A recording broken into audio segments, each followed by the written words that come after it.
Le Real Madrid s'impose 3-2 face à Leganés au Santiago Bernabéu, doublé de Mbappé, très beau but, très belle palenka sur penalty et très beau but sur coup franc. Kylian Mbappé qui leur a tout fait ce soir.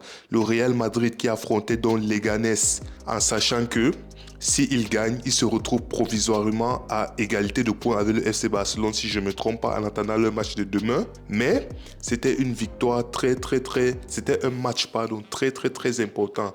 Le Real Madrid qui entame donc ce match avec une composition bizarre. Carlo Ancelotti, il peut comprendre que les Brésiliens étaient de repos, à savoir Vinicius, Rodrigo, qui ont commencé sur le banc. Mais il a fait jouer directement Arda Güler, Brahim Diaz, Mbappé en attaque avec Bellingham en soutien. Lorsque je vois cette attaque, je vois Güler, Brahim Diaz, je me suis dit ok, Güler, il n'a pas eu assez de temps de jeu. Güler, il a fait une très bonne trêve internationale. Güler, il mérite sa place, il n'y a pas de souci, il joue. D'autant plus que, comme je l'ai dit, les Brésiliens doivent se reposer un peu. Donc, le Real Madrid qui entame donc ce match de manière très poussive comme à leur habitude. Le Real Madrid, Leganés, on a compris très vite que Leganés, ils ont laissé la balle au Real. Le Real allait avoir la balle tout le temps et Leganés allait essayer de jouer sur des contres. Ce qu'ils ont très bien fait. Le peu de fois où Leganés a eu l'occasion de jouer en contre, ils ont fait mal. Ce qui montre une fois de plus que cette défense du Real Madrid, comme d'habitude, comme depuis le début de la saison, comme sur les derniers débriefs, comme sur les derniers matchs, bref, c'est notre habitude cette saison. On ne s'en sort pas en défense, on gère très mal les transitions défensives. Ça revient plus au fait que les attaquants adverses jouent mal leur coup que les défenseurs du Real qui défendent bien. Les défenseurs du Real, malgré le fait que ce soit on avait une charnière Asensio Rudiger avec comme d'habitude Lucas Vazquez à droite et Fran Garcia à gauche. Mais alors, c'était compliqué. Un Real Madrid qui,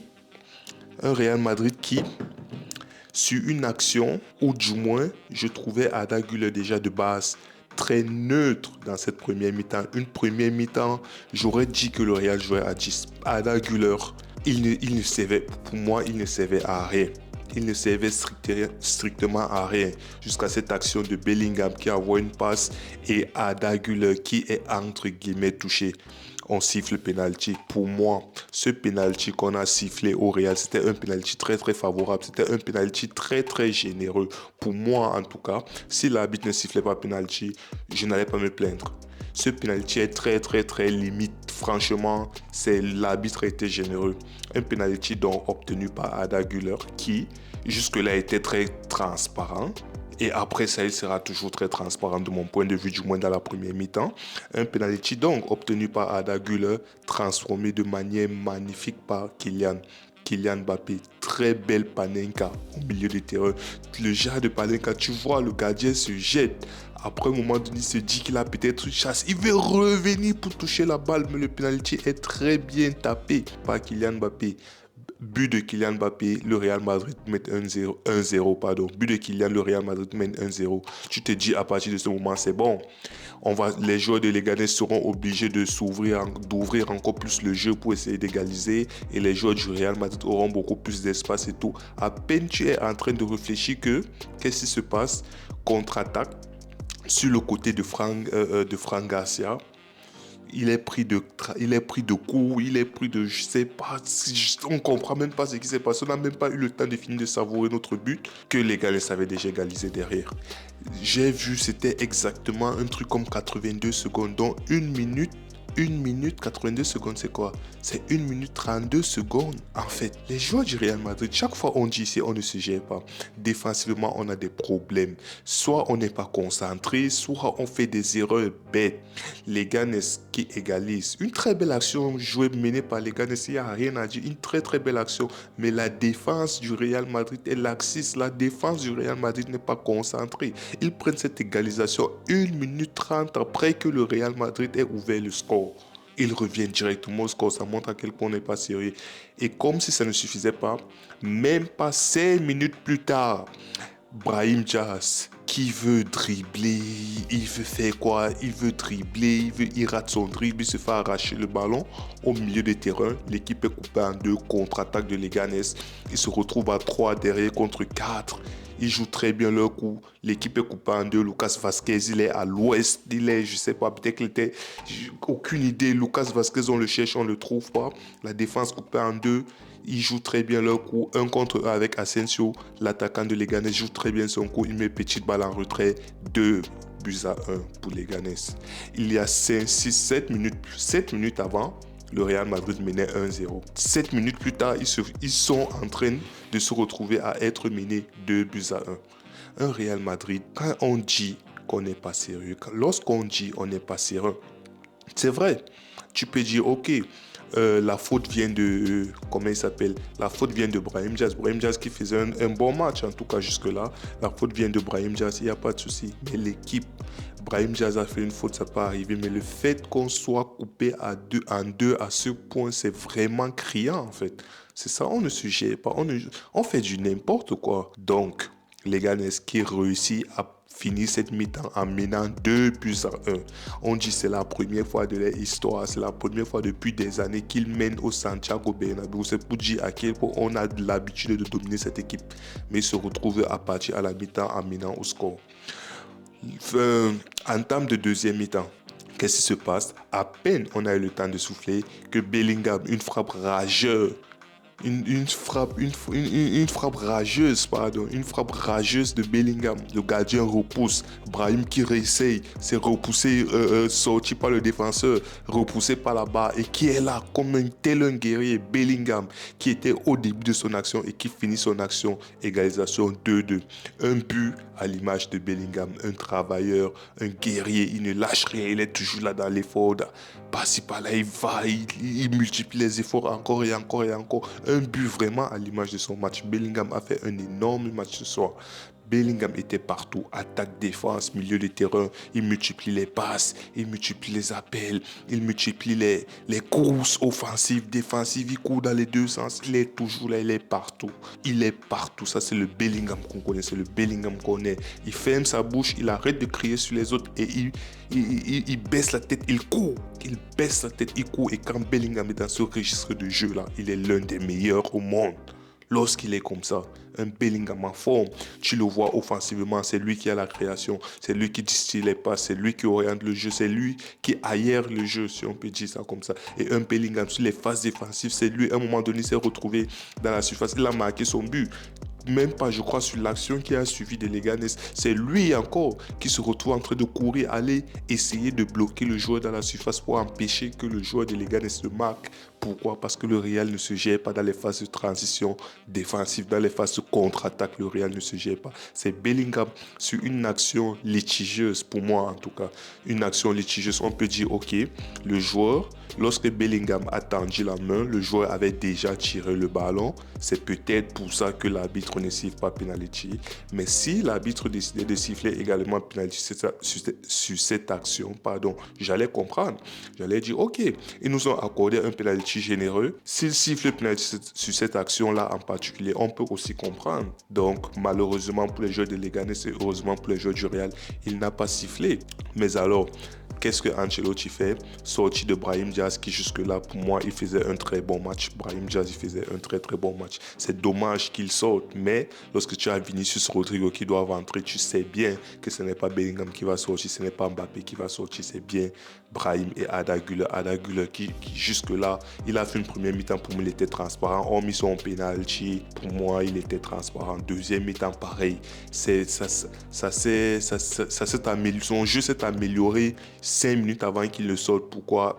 Il se retrouvait beaucoup plus dans l'axe et là, on le voyait un peu mieux. Mais Güler, il n'a pas fait un match fameux. Les deux actions qu'on va retenir, c'est quoi? C'est son penalty et à un moment donné, il y a un centre qu'il a mis sur une tête de Mbappé. Mbappé qui ne cadre pas, mais sinon, c'est tout. Arda Güler, match vraiment neutre pour moi.